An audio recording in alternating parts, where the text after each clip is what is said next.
3 strangers, 3 stories, all bound by one thing. 3 a.m. A wig stitched from haunted hair. A man who falls in love with a corpse. And a prank that went too far. Story 1. Wig. Here we see a wig shop where wigs were made, and a girl named May ran it with her parents. May was good at her work and very hard-working. She also had a younger sister, but her sister lazy. One day, May's parents went out for some work, leaving both sisters at home. Meanwhile, a lady came and sold a bunch of beautiful hair to May. But when May kept the bag on the ground, it started moving strangely. And seeing that, May's dog began barking loudly. May cleaned the hair and began turning it into a wig. As she worked, she felt something cold brush against her back. And then, from behind her, a hand appeared, slowly reaching out to grab her. May froze. She could feel someone standing right behind her, but when she turned, no one was there. Just then, her sister came in, dressed up for a party. "I'll be back late," she said casually. "Keep the door open for me." May didn't reply. She simply finished making the wig, shut the shop shutters, and went to wash up before bed. But as she bent over the sink, her nose started bleeding. She took medicine, yet the bleeding wouldn't stop. When she tried clearing the sink drain, a clump of hair came out of it. She couldn't understand what was happening, and then she heard strange voices coming from the sinkhole. As she leaned closer, a hand shot out from the drain, grabbing her. May screamed. And wake up. It had been a dream. Shaken, she sat up and heard laughter and loud music. Her sister and her friends had returned and were partying downstairs. Angry, May stormed out and shouted at them to stop. Her sister just rolled her eyes and went up to the roof with her friends. During the party, one of the boys noticed the wig May had made. Laughing, he picked it up and put it on. "Take that off!" May yelled. But her sister defended him, saying, "It's just a wig, relax." The boy laughed again and went downstairs to return it. But moments later, his laughter turned into screams. A hand came out of the wig and started strangling his neck and face. When everyone rushed down, they saw something that froze their blood. His head was lying in the middle of the wigs, his body nowhere to be seen. Panic exploded. They ran to the shutter, but the key broke inside the lock. One girl ran back inside to grab the spare key. Seconds later, they heard her shriek, "Help me!"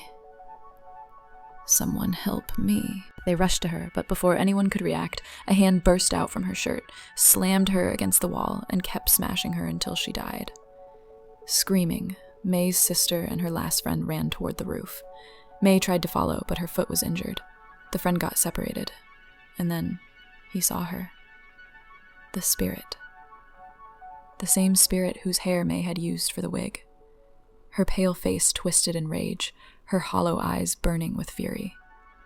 She couldn't bear that someone had taken her hair.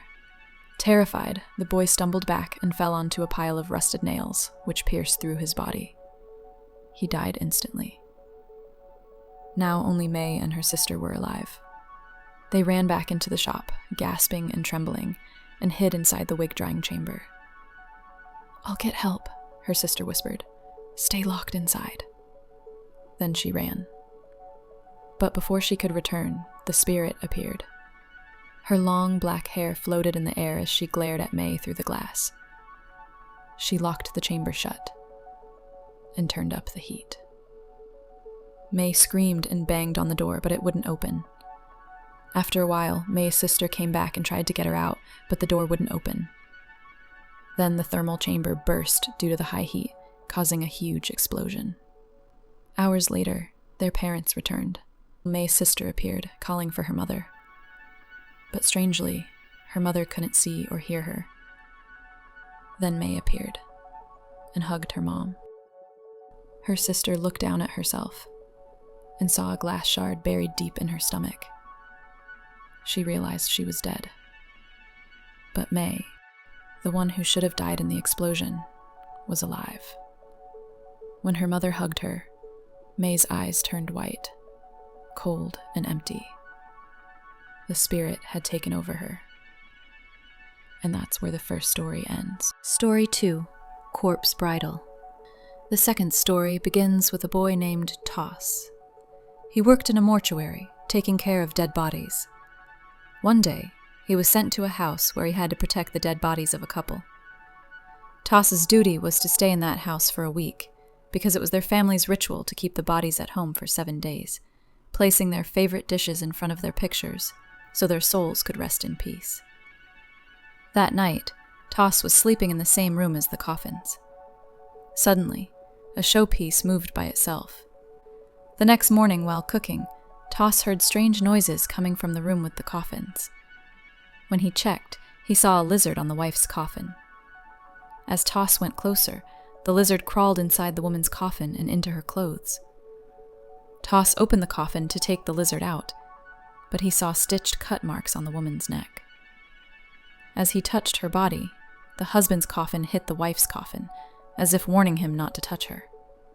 Scared, Toss closed the wife's coffin and went to another room. There, he found a bag with a camera and a CD inside. He checked the camera and found pictures of the woman tied up. Seeing this, he thought maybe her husband used to beat her. Just then, someone knocked on the door. When he checked, the door was tied with a thread, and when he followed the thread, he saw the woman standing in front of him, calling him softly.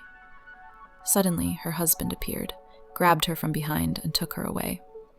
He warned Toss, "If you love your life, leave this house." Then Toss woke up. It was just another dream. The CD he had found started playing by itself. In the video, the husband was beating his wife brutally while tying her up. Toss felt angry, thinking the man was so evil. He went to the room again and saw that the wife's coffin was open and the body had moved. He thought maybe the spirit of the husband was still torturing her. So Toss separated their coffins. He moved the husband's coffin to another room, tied it with a sacred thread, and placed it near a temple. Then he came back and started fixing the woman's dead body. While doing this, he noticed that the thread around her neck was the same one he had seen in his dream, the one that had tied the door. He was shocked to see this. Toss kept caring for her body and even started to fall in love with her beauty. He kept her with him all the time, even while sleeping beside her. One night, he heard noises again from the other room. He went to check and saw the husband's coffin open, and his corpse was missing. When he returned, even the wife's body was gone. Then, suddenly, a hand grabbed his foot from under the bed and stabbed a glass piece into it. His foot started bleeding. When he looked up, he saw the husband's corpse lying in a corner. Then Toss saw a vision. The truth. The husband hadn't killed his wife. The wife had killed her husband first, and then cut her own throat with a broken showpiece. That meant the one haunting the house was her spirit, not her husband's. Toss finally understood everything and tried to run away, but the clock struck 3 a.m. The spirit of the woman appeared, grabbed his neck, and he fainted. When Toss woke up, he found himself locked inside her coffin. He screamed and tried to escape, but the woman's spirit sat on top of the coffin, watching him. She would never let Toss get out, for he had violated her corpse. Now comes the last story, named OT. We see a girl working in her office late at night. She was talking to someone through an app, while 2 other employees were leaving after finishing their overtime. As they went toward the lift and pressed the button, they saw a hanging head inside it. They screamed in fear and ran. The girl still sat in her seat, talking, unaware of what was happening. Suddenly, all the computers started turning on and off by themselves, and the office lights flickered. Seeing this, the girl also got scared and ran away. Meanwhile, it was revealed that 2 men, T and Karan, the bosses, were the ones scaring their employees. They believed their employees wasted time and only pretended to work during overtime, so they wanted to teach them a lesson. After they left, T was alone in the office, while Karan went out to get food. T heard noises from the next room. When he went to check, he saw a moving shadow, but when he turned on the light, no one was there. He went near the fridge, which was shaking. Just then, Karan returned with food and asked, "What happened to you? Why are you so panicked?" T said, "The fridge was moving by itself." Karan opened it but found nothing inside, placed the food, and left. T was still scared. After a while, a witch came out of the fridge, and T screamed in horror. When he ran to Karan, he saw monsters' faces in him too. T got so terrified that he fainted.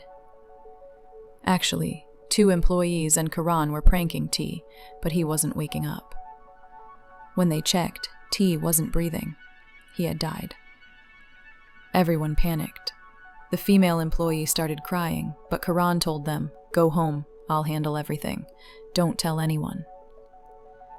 But when the female employee moved closer to T, he suddenly grabbed her hand.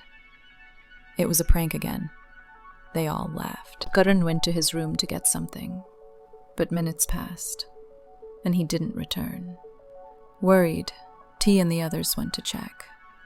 When they opened the door, they froze. Karan was hanging from the ceiling. Everyone screamed until they realized it was just another prank, a fake rope, a cruel joke. Now everyone was furious. The pranks had gone too far. They decided to leave the office right away. But as they walked toward the exit, they found T's real body lying on the floor. Cold.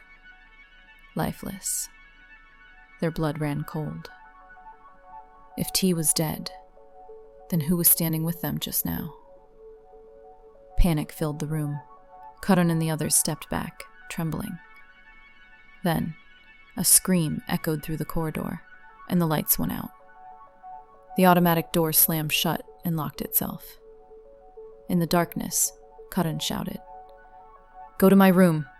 There's a spare key inside." The employees rushed to his office, but when they opened the door, they found Karan's dead body hanging there for real this time. Everyone froze in horror. That meant Karan had actually died when he tried to hang himself earlier. Their minds went blank. No one knew whether to run or scream. Shaking, they decided to take the stairs instead of the lift. Meanwhile, in another scene, we see T and Karan laughing together. It was all a prank. The dead bodies were just rubber dummies made to look like them. They couldn't stop laughing at how scared everyone must have been. Still smiling, they entered the lift. T grinned and said, "We're sorry, guys. The prank went too far. But your reactions were priceless." No one replied. The silence was suffocating. As the lift began to move, T's phone rang. It was the building's watchman. His voice trembled as he said, "Sir, 2 of your employees just died. They fell down the stairs. The ambulance is taking their bodies now." T's smile faded. He turned to Karan, both pale as ice. Slowly, they looked at the employees beside them. Their faces were colorless, empty, and lifeless. They weren't people anymore. They were spirits. The elevator doors closed, and it began to descend. Slowly. Deeper and deeper. Taking Karan and T to their deaths. Which of these 3 stories did you like the most? Write in the comments below.